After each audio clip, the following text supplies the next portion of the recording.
Bonjour à tous et bienvenue pour cette première partie du carnet de notes de septembre où j'évoquerai les résultats de nos joueurs sur les circuits ATP, WTA et ITF. Comme les meilleurs résultats ont incontestablement été réalisés par les filles ce mois-ci, c'est par le top 3 WTA que je démarre.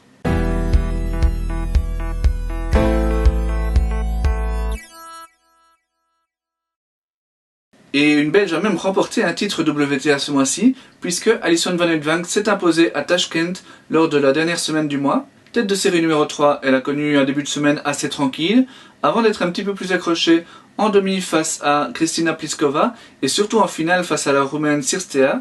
Il s'agit de son 4e titre WTA, même si les statistiques officielles comptent également le WTA 125 de Taipei qu'elle avait remporté il y a quelques années, qui est en fait plus un gros challenger. Mais c'est surtout le 2e titre que Alison remporte cette saison, après le tournoi de Budapest en février. Entre les deux, ses résultats ont été plutôt en dents de scie, mais elle avait quand même montré de belles choses depuis le début de cette tournée asiatique. À Hiroshima, elle avait atteint les quarts de finale, avant de tomber d'entrée à Séoul, mais en 3-7 très serrés face à la 3e tête de série. C'est bien sûr un petit peu dommage de trouver son pic de forme en fin de saison, alors qu'il ne reste plus qu'un mois de tournoi, mais on peut espérer que une bonne fin de saison va lui permettre de se lancer et de se mettre en bonne position pour 2020. Elise Mertens a également réalisé une bonne tournée asiatique, confirmant ainsi son très bon US Open, à Osaka surtout, où elle s'est hissée en demi-finale, avant de perdre seulement face à la favorite locale Naomi Osaka. Elle s'est ensuite rendue à Wuhan, où elle aurait pu être mieux payée. Elle s'incline en effet au 2e tour,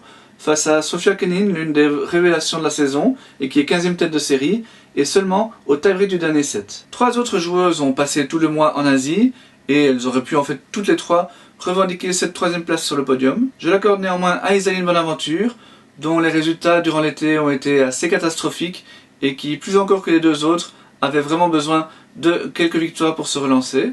Alors, à Hiroshima, elle a encore perdu d'entrée, mais c'était face à Alison Van Uytvanck. Elle a ensuite franchi un tour, tant à Séoul qu'à Tashkent, et à chaque fois a été battue en 3-7 par les 8e têtes de série, qui étaient respectivement Yafan Wang et Sorana Cirstea. Alors Kirsten Flipkens a tout de même atteint elle aussi un quart de finale, c'était à Séoul, et elle ne s'est inclinée que face à Linette, qui était 4e tête de série et future finaliste. À Hiroshima, la semaine précédente, elle avait perdu au 2e tour face à Alison Van Uytvanck. Et à Tashkent, en fin de mois, elle s'est fait battre dès le 1er tour, mais c'était face à Babos, qui elle aussi était tête de série. Enfin, Grete Minen a perdu d'entrée tant à Hiroshima qu'à Séoul, mais en Corée, elle est tout de même passée par les qualifications et a donc remporté 2 matchs avant de ne perdre que face à la 2e tête de série du tournoi.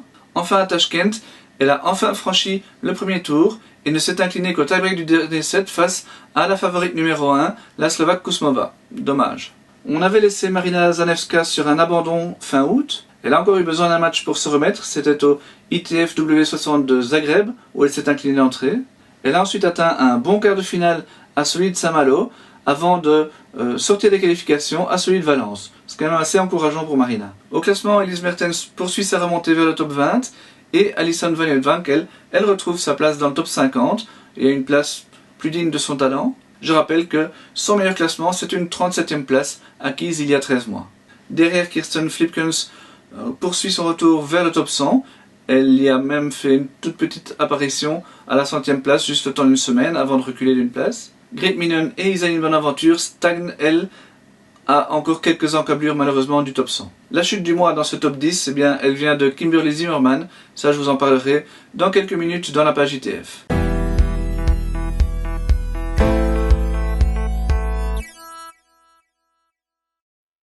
Chez les garçons, c'est Kimmer Coppejans qui s'est montré le plus efficace. Il débute pourtant le mois par une petite fausse note avec une élimination d'entrée au Challenger de Gênes. Dommage car il s'agissait d'un CH 125, donc qui offrait quand même pas mal de points. Mais il s'est bien rattrapé ensuite pour aligner 2 quarts de finale à Séville et à Florence. Et à chaque fois, il ne s'est incliné que face à un joueur mieux classé que lui, notamment le jeune et très talentueux Davidovich Fokina en Espagne. Donc vraiment, pas de regret pour Kimmer. Les choses vont un petit peu mieux tout de même pour Ruben Bemelmans. On l'avait vu réaliser de bonnes performances sur gazon, un petit peu moins cet été, mais il a bien rebondi en atteignant un quart de finale au Challenger d'Istanbul. Sur son parcours, il bat tout de même l'ancien top 30 Lucas Rosol, avant de passer tout près de sortir la première tête de série, le français Hugo Humbert. Après une défaite d'entrée à Glasgow, il passe encore un tour à Orléans et là aussi ne passe pas loin d'une belle performance en s'inclinant au tie-break du dernier set face à l'Allemand Madden. Et c'est une surprise pour la troisième place de ce podium puisque c'est Michael Geerts qui y grimpe. Plus habitué au circuit futur, Michael a tenté sa chance avec réussite lors de 3 challengers ce mois-ci. Bon, il a d'abord perdu d'entrée à Banja Luka, mais il a ensuite franchi 2 tours au Challenger de Columbus aux États-Unis. Et c'est une très bonne performance pour un joueur qui jusqu'ici n'avait pas encore remporté le moindre match dans un tableau final de Challenger. Il sort ensuite encore des qualifications à Tiburon, mais doit ensuite s'avouer vaincu au premier tour du tableau final. Un petit mot tout de même sur Steve Darcy qui poursuit son retour. Alors il a bénéficié d'un classement protégé pour disputer le tournoi ATP de Metz, mais il n'a pas tenu la route très longtemps face à Verdasco. Par contre, au Challenger d'Orléans, il a battu Lucas Rosol, qui décidément avait un problème avec les Belges ce mois-ci, avant de réaliser tout de même un bon match face à Jo-Wilfried Tsonga. Enfin, David Goffin n'a pas su enchaîner sur son très bon US Open. Il s'incline d'entrée lors de son seul tournoi du mois à Metz, et c'est malheureusement une bonne chance de grappiller quelques points pour le Masters qui s'éloigne. Rien de mal fait toutefois, puisqu'il peut encore vraiment rattraper ça lors de la tournée asiatique. Alors, au classement ATP, malgré leurs bonnes prestations du mois, Kimur Coppejans et Ruben Bemelmans sont en baisse, car ils avaient pas mal de points à défendre ce mois-ci. Il n'y a eu qu'une seule vraie montée ce mois-ci, c'est celle de Yannick Mertens, grâce à des points obtenus dans les futurs, et ça, je vous en parle tout de suite.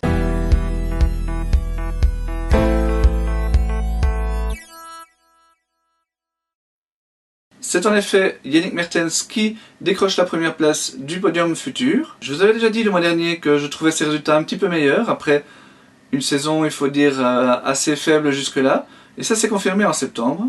Et plus que cela même, puisqu'il a remporté le tournoi de plaisir classé M25 plus H, donc l'un des plus importants de la saison. Il ne s'agit que de son premier titre en futur cette année, mais c'est quand même le 27e de sa carrière, ce qui est vraiment très impressionnant.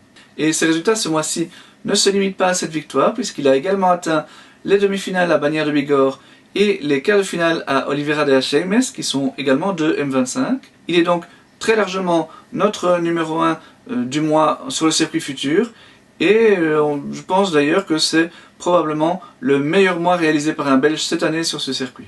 Petit à petit, sans se faire trop remarquer, Simon Beaupin progresse. Déjà quart de finaliste de 2 futurs en août, il a encore franchi un cap en septembre en atteignant sa toute première demi-finale, c'était au Caire. En chemin, il s'est tout de même défait de 2 têtes de série et n'a été battu qu'en 3 sets serrés dans le dernier carré.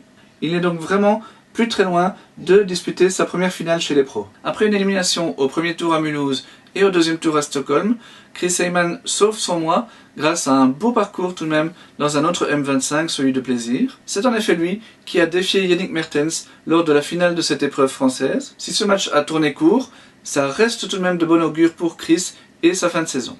Il n'y a pas grand chose d'autre à dire de ce circuit futur ce mois-ci, mais on peut remarquer tout de même la bonne tenue de Victor Ernalstein. Il n'avait jusqu'ici jamais disputé le tableau final d'un tournoi futur à la régulière, j'entends par là sans bénéficier d'une invitation ou d'un repêchage. C'est chose faite en ce mois de septembre, et plutôt 3 fois qu'une, puisqu'il a réussi cette performance 3 fois consécutivement, à chaque fois au Caire. Il a ensuite à chaque fois été battu au premier tour du tableau final, mais sans démériter. Au classement ATP, on voit donc les belles montées de Yannick Mertens et de Simon Beaupin. Les autres mouvements sont dus à des résultats obtenus lors de la dernière semaine d'août. Au classement ITF, Chris Heyman fait la belle opération avec une entrée dans le top 5. Plusieurs joueurs inactifs depuis plusieurs mois chutent assez lourdement, mais vous voyez tout de même la belle progression de Victor Ernalstein.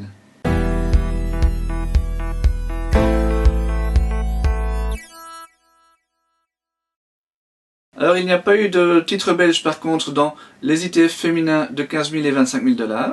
Néanmoins, Lara Salden a disputé une bien belle finale lors du W25 de Clermont-Ferrand, et c'est ce qui lui vaut cette première place. Car cette finale, elle l'a obtenue avec la manière, puisqu'elle a réussi à battre en demi-finale Océane Dodin, une joueuse qui était top 50 il y a 2 ans. Et pour sa deuxième finale à ce niveau, elle a également rencontré une ancienne top joueuse en la personne d'Ursula Radjanska, qui fut 29e mondiale en 2012 et qui tente elle aussi un retour. Et Lara a fait mieux que se défendre puisqu'elle a tout de même remporté le premier set au tie-break avant de progressivement fléchir face au rythme imposé par la petite sœur d'Agnieszka. Malgré la défaite, Lara prouve qu'elle n'a pas grand chose à envier à de telles joueuses et c'est vraiment très positif. À un échelon inférieur, Chelsea Van Hout a également atteint une finale, c'était au W15 de Tabarka et c'était une première pour Chelsea qui jusqu'ici n'avait jamais dépassé les quarts de finale dans les tournois ITF. À la veille de son 20e anniversaire, elle a donc perdu cette finale, mais en 2 sets très serrés, face tout de même à la 3e tête de série. Et petite précision, elle-même avait tout de même dû passer par les qualifications pour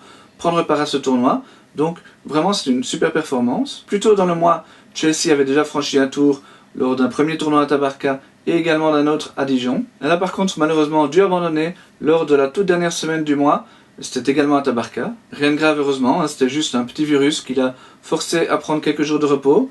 Elle est de retour aux entraînements et elle reprendra les tournois d'ici une dizaine de jours. Elisa Van Langendonk a disputé les quarts de finale des 2 épreuves auxquelles elle a participé. C'était à chaque fois à Antalya. Elle confirme donc sa belle régularité, même si elle a échoué lors de ces 2 tournois face à des joueuses issues des qualifications. Elle-même tête de série numéro 7, elle espérait probablement franchir ce cap. Victoria Kalaitsis n'a disputé qu'un seul tournoi, c'était à Ceuta, et elle en est également revenue avec un quart de finale. Et elle ne s'est inclinée qu'en 2 sets très serrés face à la 4e tête de série, donc c'est très positif là aussi. À 18 ans, Vicky Van de Peer a disputé son tout premier quart de finale sur le circuit ITF. C'était à Melilla et elle a surtout réussi la performance de sortir la 2e tête de série en 2 petits sets au tour précédent. Et c'était pour elle aussi le seul tournoi qu'elle a disputé en septembre. Je vous le disais il y a quelques minutes, la série de défaites de Kimberly Zimmerman se poursuit et devient de plus en plus préoccupante. En perdant l'entrée au W60 de Montreux et lors de 2 W25 à Santa Margherita di Pula, elle porte à 6 son nombre de défaites d'entrée consécutives. En 4 mois, depuis début juin donc, elle n'a en fait remporté qu'un seul match pour 13 défaites. Et son classement, vous l'avez vu, commence à s'en ressentir sérieusement. Elle est tout près de sortir du top 400 alors qu'elle avait atteint la 215e place mondiale début mai. Heureusement, il y a également de bonnes nouvelles dans ce classement féminin, notamment la très belle montée de Chelsea Van Hout, tant au classement WTA que ITF. Vicky Van de Peer fait elle aussi une belle percée en ITF et fait sa grande entrée dans le classement principal. Voilà, ceci met un terme à cette première partie du carnet de notes de septembre. Je vous donne rendez-vous en début de semaine prochaine pour la 2e partie de ce carnet de notes et les résultats en double chez les jeunes sur le circuit wheelchair et sur le Belgian Circuit. A bientôt donc!